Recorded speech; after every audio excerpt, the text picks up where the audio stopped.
well. Anything you do out of fear does not end well because God is not there, right? You are at that point uniting with the devil to bring about whatever it is that you are pursuing, right? So you have to be careful. And I will talk about Philippians 4:8. I know I had to counsel a dear sister of mine recently.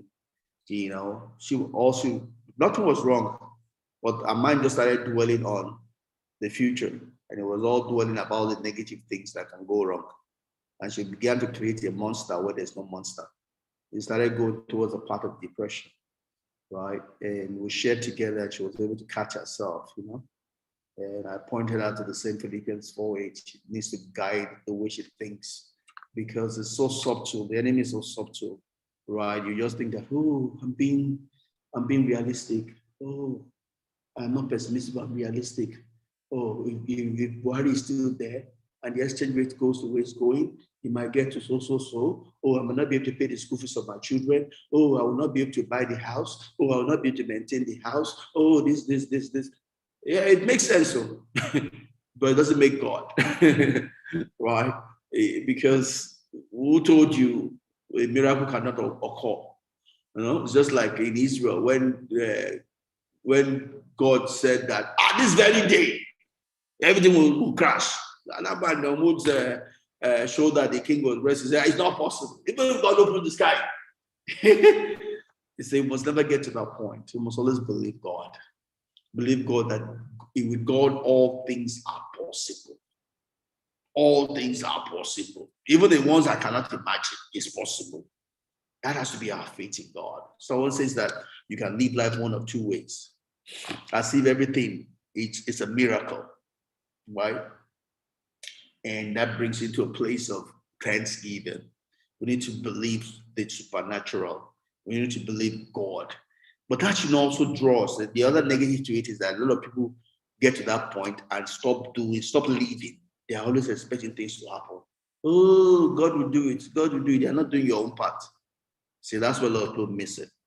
God does not dwell in the extremes. He dwells in the balance.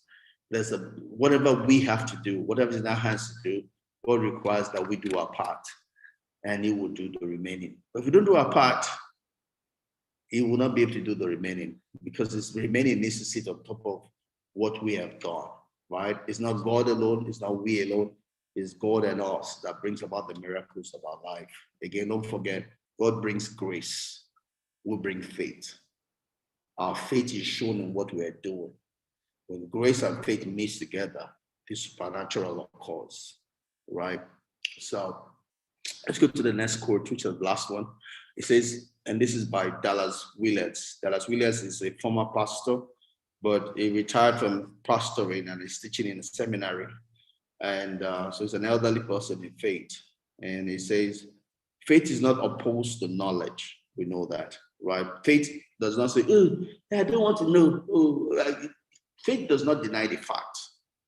Faith moves in spite of the fact. My God is able to walk with what I have. You see, Abraham did not deny the fact that if I kill the child will die. But he went beyond. Even if the child dies, God can wake the child back from death. Well, we don't deny knowledge. We use the knowledge and bring God over the knowledge to superimpose it. Faith is not opposed to sight either, right? What you see is what you see. You just believe God that God is bigger than what I see. I don't deny what I see, but I don't live by what I see.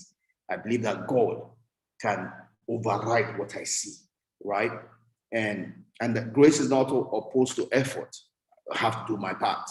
Then God blesses it. God's hand upon my hand to bring about the miracle, right?